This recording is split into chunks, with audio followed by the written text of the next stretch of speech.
తండ్రి వారు కుమార్తెలకు చెప్పు విరమించుకోమని చెప్తారు. అప్పుడు ఈ పుణ్యవతి, భాగవతి అనేవారు విచారిస్తుంటే యోచించేసేది. అంటే మనస్సు యోచించేస్తూ ఉంటారు. విచారించగా అప్పుడు వాళ్ళే మాట్లాడుకుంటారు.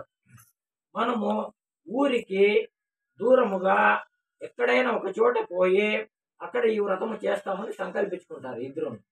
ఈ కుమార్తెలిద్దరూ ఒకరితో ఒకరు ఆలోచన చేసుకుని మనం ఈ గ్రామంలో అందరూ వ్రతము చేసినట్టు మనము ఈ వ్రతము చేద్దాము. మన శక్తి కొలది కాబట్టి మనం ఎవరూ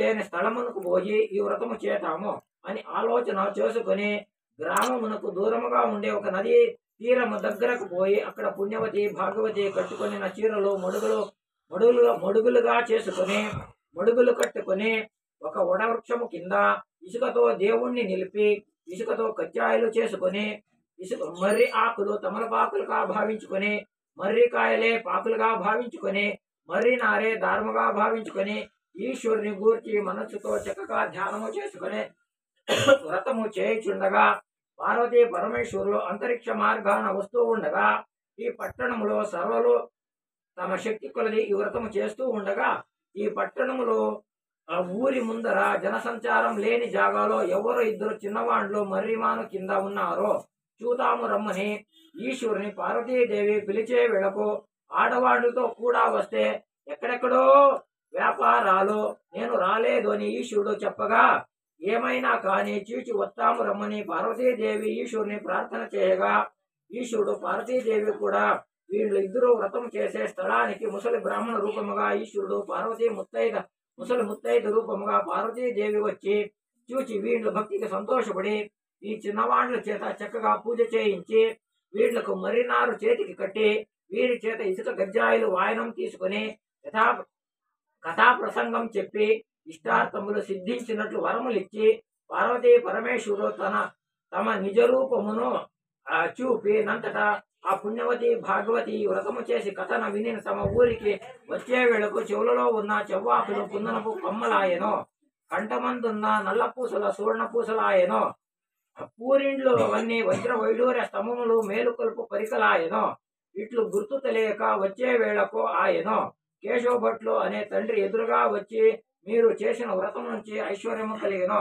చాలా ధన్యుండమైతిమి అని ఇంటికి పిలుచుకొని పోయెను. తదనంతరం ఆ పట్టణం ఏలే దొరకుమారుడు పుణ్యలోచనుడు ఈ వర్తమానం విని పుణ్యవతీ దేవిని వివాహమాయెను. కనకావతి పట్టణంలో ఇదే ఏలే దొర భోగచంద్రుడు భాగ్యవతీ దేవిని వివాహమాయెను. సకల భోగ భాగ్యములు అనుభవించుకుని రాజ్యభారం చేస్తూ ఉండగా ఒక రోజు ఈ రాజు భాగ్యవతీ దేవిని ఈ దారం కట్టుకొని ఉండే కారణమేమి, ఈ దారము నుంచి ప్రయోజనమేమి ఉన్నది, నా అదృష్టము వలన దొరతము వలన అష్టైశ్వర్యములు ఉన్నవి కాబట్టి ఈ ఒక్క దారమును విడిచివేయమనగా భాగ్యవతీ దేవి పతి ఆజ్ఞ మీరక ఆ దారమును విడిచి పెరటిలో ఉన్న తొండ చెట్టు మీద వేయగా పువ్వులు కాయలు ఉండేనటువంటి చెట్టు వెండిపోయెను. నానాటికి ఐశ్వర్యం తొలగిపోయెను. దొర చింతాకాంతుడై ఇట్లనెను, మాకు తెలియని విధానమాయెను. పునః ఈ వ్రతము చేసి దారం కట్టుకొనమనగా వ్రతము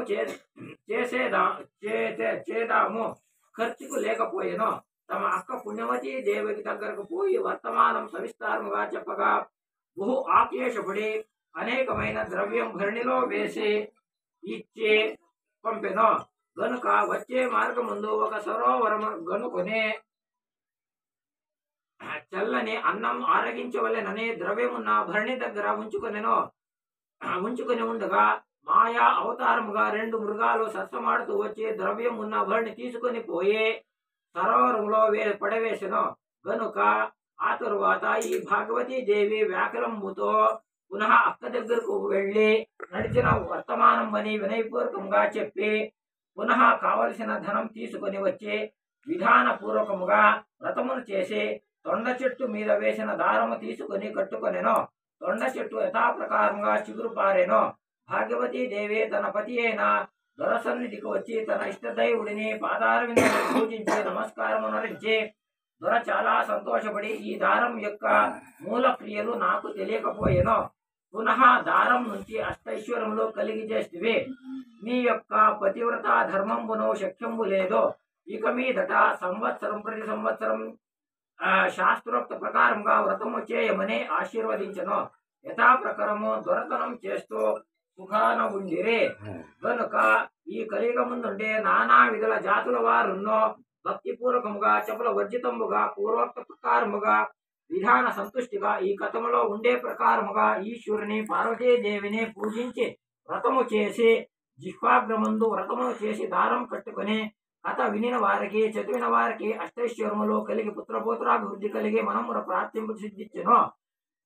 సాంబశివుడు గౌరీదేవికి చెప్పిన దానిలో వల్ల శ్రీ చెన్నకేశ్వర స్వామి కృపారసము కలిగి వర్తించుననే కవివర్లకు పాదసేవ వండుకొను. తప్పులు చెక్కదిత్తు దూషణంబులు మాని దురాతిని చేయవే అని వేద శాస్త్ర పురాణ సర్వజ్ఞులైన పండితాది ఇతరములు గల సజ్జనులకు దీర్ఘదండ నమస్కారములు చేసి చెప్పిన వాడాయన. శ్రీమద్ కేదారేశ్వర కథ ఆచంద్రార్కమై ముప్పులు కాదా శ్రీ కేదారేశ్వర దేవత సుప్రీత సుప్రసన్న వరదా భవంతో. కథ అయిపోయినమ్మా.